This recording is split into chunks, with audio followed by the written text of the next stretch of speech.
Salve galera, eu sou o Henrique Gnu. É de banana. Sou o Paulo Siles. E hoje nós vamos falar de uma novela russa. Solta a vinheta. Am I wrong? Cause I wanna get it on till I die. Am I wrong? Cause I wanna get it on till I die. Get it on till I die. Get it on till I die. Y'all remember me? Y'all remember me? Bom galera, como falamos no começo, hoje é dia de falar dessa novela russa que é o espetacular Homem-Aranha, A Última Caçada de Kraven. Rodrigão, quem escreve, quem desenha? Quem escreve é o J.M. Demetrius. J.M. Demetrius, esse mesmo. Ele é um cara que escreve quadrinhos desde a década de 70. Ele trabalhou tanto para a Marvel quanto para a DC. Ele é responsável pela Liga da Justiça Cômica, aquela fase clássica da Liga da Justiça. Ele é um cara que escreve muito bem. O texto dele parece muito com o Chris Claremont. Ele é um cara que tem bastante referências à literatura. O desenhista é o Michael Zack. Esse cara, ele desenhou pouca coisa recente. O maior trabalho dele, com certeza, foi Guerras Secretas, que é o primeiro crossover da Marvel, que se tornou clássico. Desenhou Homem-Aranha, Capitão América e fez algumas coisas para DC. Hoje em dia ele não desenha mais comercialmente, ele só vive daquelas commissions e faz umas ilustrações esporádicas.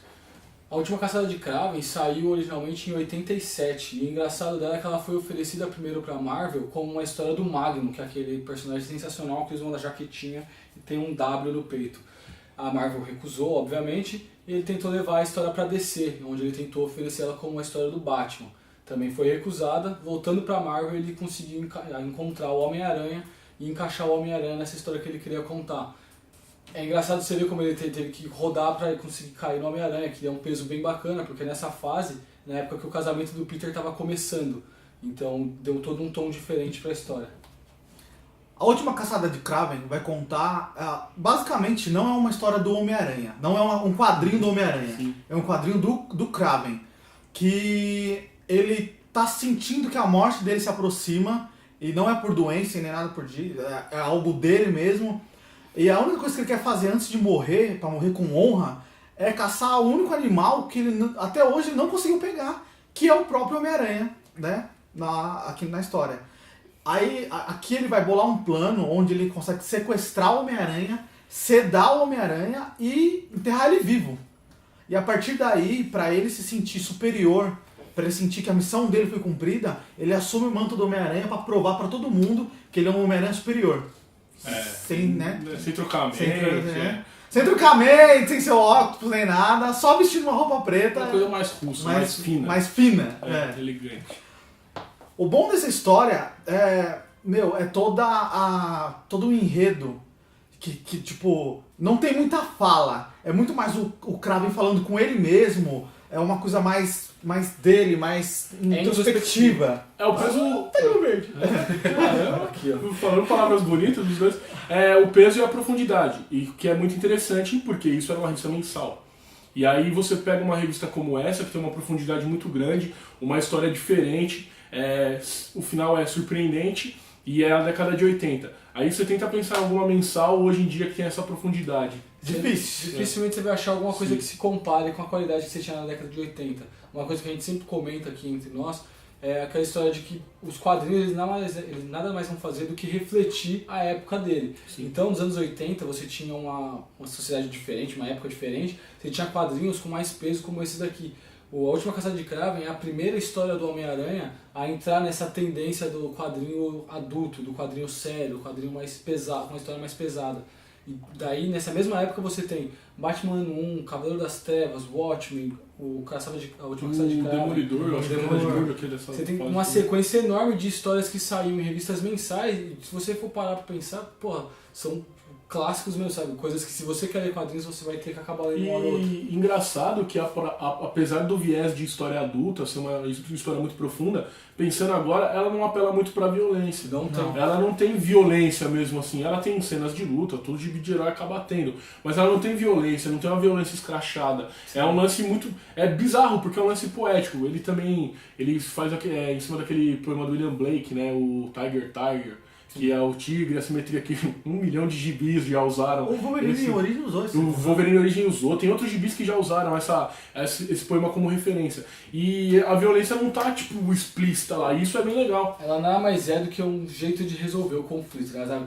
onde as palavras não cabem mais e aí eles partem pra porrada, porque foda-se. Sim, tem que ter porrada. Mas eu acho que a violência aqui vai se encaixar muito mais quando ele veste a roupa do Homem-Aranha e vai combater o crime do que as tretas dele com o Homem-Aranha. É porque a violência é uma das ferramentas dele. Que ele quer mostrar que ele é um Homem-Aranha melhor. Pra ser um Homem-Aranha melhor tem que espancar pessoas. Sim. E é legal você pensar que isso daqui, que como a gente brincou antes, é um drama russo, e nada mais é do que uma história daquele mesmo personagem que você conhece, que é o Kraven, que usa uma tanguinha de oncinha, um coletinho de leão e um olho de leão em cada mamilo. Auréola. É esse mesmo cara. Auréola. Pô, não dá pra acreditar, tá ligado? Que o mesmo personagem que tem todo um viés homoerótico, ele vai ter aqui tendo um puta drama Mas isso familiar. aí entra naquela coisa que a gente sempre fala, que é o lance de que não existe um personagem ruim. É a mesma coisa, eu ainda acho que o Aquaman podia usar no cinema uma camisa laranja. Tudo vai do tom que você dá pro personagem. Porque o estilo da arte do Mark Zack, o estilo soturno da história, faz com que aquela roupa bizarra do Kraven seja uma roupa. Ela é totêmica, ela é imponente. Você olha aquela porra e fala, caralho, que bosta é essa? Esse cara aqui vai me matar. Sim. E ele vai mesmo, de verdade. Sim. Isso é interessante, entendeu? Uma coisa que eu gosto da história é que ela, em boa parte, como a gente tinha comentado, ela não tem falas. É só meio que arte sequencial mesmo. São quadros sem nenhum tipo de balão contando uma história. E a outra metade dela é o Kraven conversando com ele mesmo, com ele refletindo sobre os problemas da família dele, os problemas que ele teve e como tudo isso se acumulou até ele querer se provar como uma pessoa superior. É legal que ele meio que vai responsabilizando o caminho dele pelo que aconteceu com o pai e com a mãe dele, né? Sim. Ele fala, falavam que meu pai era... roubaram coisas do meu pai na Rússia, falaram que minha mãe era insana e tal, e isso vai... tá tudo ali em cima dele. É interessante, cara, a visão que ele coloca em cima do Kraven é muito legal mesmo. É a visão definitiva do Kraven pra mim. Eles podiam usar o Kraven assim sempre, né? Sim. Esse Kraven aqui. Mas a gente sabe como que é as coisas na indústria, né? É bom? Beleza, não faz mais. Vamos fazer ruim agora. Você fez um comentário muito interessante Só um? que é vários, né? Mas é um Obrigado. que eu quero, Valeu.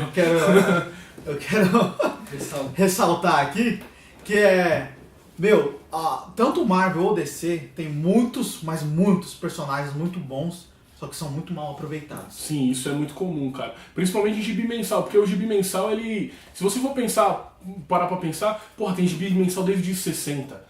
E imagina pra você contar a história diferente desses caras, é bizarro. E às vezes os caras caem nessa. Você tem um monte de personagem bom que fica... Por exemplo, o Ratos, que tem nessa história. O Ratos é um personagem que com outro escritor normalmente... Os caras nem usam. Ele ia ser uma bucha de canhão e ia apanhar só. E é o que acontece com ele direto. Eu lembro de uma história do Homem-Aranha que saiu na mensal, acho que era meio de 2005, 2006, que é a primeira caçada de Kraven, com a filha do Kraven querendo refazer o plano e por aí vai. E tem o Ratos de novo, é a mesma coisa. Aqui ele é um personagem legal, lá ele é só um cara que sai na mão com o Homem-Aranha no esgoto. Porque o Ratos é um personagem criado pelo Demetrius, ele é um monstro e ele não entende o lance dele ser um monstro. E é um tipo de personagem que parece muito bizarro, mas até nessa história ele tá colocado da maneira correta. Porque uma história anterior, o Homem-Aranha precisou do Capitão América pra derrotar o Ratos. Aí você pensa, porra, esse personagem é foda. Aí o cara vai falar, se eu derrotar esse cara sozinho, eu sou superior ao Homem-Aranha. É uma lógica bizarra. É bizarro. A Mary Jane tem um peso bacana nessa história aqui. Sim, porque como é o começo do casamento e o Peter é sequestrado, enterrado, imagina seu marido é um vigilante, ele some e ele simplesmente começa a ver notícias de que seu marido tá espancando quase até a morte bandidos na rua. E você fica pensando, caralho, o que tá acontecendo? Tem alguma coisa errada com esse cara que vai dormir na minha cama. Em casa ele é uma pessoa, quando ele veste aquela roupa ele tá matando a galera, pô, ele não era assim, era o mesmo Peter de sempre, só que não, na verdade ele tá com 2 metros e musculoso pra caralho, que é um russo doido pendurado nas paredes. Monstro de ser humanos. É legal porque quando você lê a história você fica se questionando isso aí, porra, a galera não percebeu, mas só que a história se passa o tempo todo à noite. À noite, chovendo, e a roupa dele é a roupa negra. Aí você consegue... Bandido nem lembra esse Homem-Aranha, tem 1,5 m, 2. Exatamente. O Homem-Aranha deve ter 5 metros. Só não me bate. Não bate, cara. Eu juro que eu não faço mais. Mas é interessante isso aí. Essa coisa da história é bem legal. Bom, galera, vamos mostrar aqui algumas páginas, só pra vocês darem uma olhada no que a gente tá falando. Aqui, ó, já é o Kraven na tal da tanguinha e a roupa de leão, que a gente tá comentando. E mesmo assim, ele é um personagem muito bom, né? Sim. Então- Eu adorava quando ele soltava rainho Pela auréola. pelo olhinho da Do teta. mamilo. Essa capa é foda. Essa é uma das capas da versão em fascículos. E se o cinema fosse um lugar sério e confiável, o terceiro filme do Sam Raimi tinha sido A Última Caçada. Putz, ia ser ótimo, cara. É uma história facilmente adaptável, assim. Mas é claro que você ia ter que esquecer algumas coisas, mas foda-se. Eu E falei que aqui ia ser já é bom, uma vai ser cena bom. um pouco perto do final. Isso não aqui é tem foda. spoiler, Olha isso aqui, velho. Mas essa arte aqui é sensacional, do Homem-Aranha no esgoto. Ele tá no esgoto aqui. Isso é interessante com relação a essa arte dos anos 80. Ela é meio genérica, mas não é o genérico dos anos 90, que Não, ninguém Isso fazia eu ia falar. os bagulhos certo. Os A caras arte sabiam disso fazer. aqui você não consegue diferenciar ela muito, assim, ela não destoa muito do que você via nos outros quadrinhos. É claro que você tem alguns gêneros, que, tipo o Mazzucchelli, que trabalhavam na época. Mas é totalmente diferente de você comparar o genérico dos anos 80 Com e o dos genérico anos dos anos 90, que era uma galera estupidamente musculosa, como você pode lembrar do Rob Liefeld e também do Jim Lee, que muita gente adora. E você comparar com isso daqui, cara, é absurdo, como destoa, tá ligado? Num período de 10 anos, você teve uma mudança no estilo de arte tão grande. Mas isso vem de décadas, né? Se pegar anos 70 e 60, É, sempre 10 anos uma eles época dão uma meio Mas renovada. nada se compara com os maravilhosos anos 90, cara. Ah, não, isso é verdade. Sensacional. Bom, galera, hoje a gente falou da última caçada de Kraven. Craven. Ó, Craven. Craven. A gente falou da última caçada de Kraven. Se você não leu, leia, porque, meu, vale muito a pena. É um clássico. Tipo, é uma história muito boa. Você não acha ela rascada, não? Não, depois que eu terminei ela até o fim, eu achei ela legal, Obrigado. cara. É bem legal. Se você já leu 2 vezes, releia, tá fácil de achar. É a versão encadernada da Salvat. Esse encadernado tem uns extras bem legais também. Se você já leu 3 vezes, vai ler outra coisa, porque, né, 6 meses de lado negro aí quase, tem bastante coisa pra ler. Porra, indicando 59 e 60. Né? É, bastante coisa. Se você curte quadrinhos, deve curtir, né, porque tá assistindo a gente. E quer saber mais coisas sobre quadrinhos, não esquece de acessar o site do nosso amigão, Sidão. Fala o nome do site aí, Paulo. Crise nas Infinitas Comics. www.crisecomics.com. E continua com a hashtag aí Pablito Batman, que a gente quer bastante hashtag Pablito Batman. Quando a gente chegar a 500 inscritos, ele vai ler todo mundo que hashtag Pablito Batman. É o herói que o mundo precisa. Só pra não deixar vocês na mão, eu acho que ainda vai sair antes. Só aguardem. Ansiosos. Teremos surpresas. Bom, galera, se você gostou do nosso vídeo de hoje, dá um joinha aqui no canal, se inscreve pra ajudar a gente. Qual é o nosso Twitter? É o Lado Negro HQ. Qual é o nosso Facebook?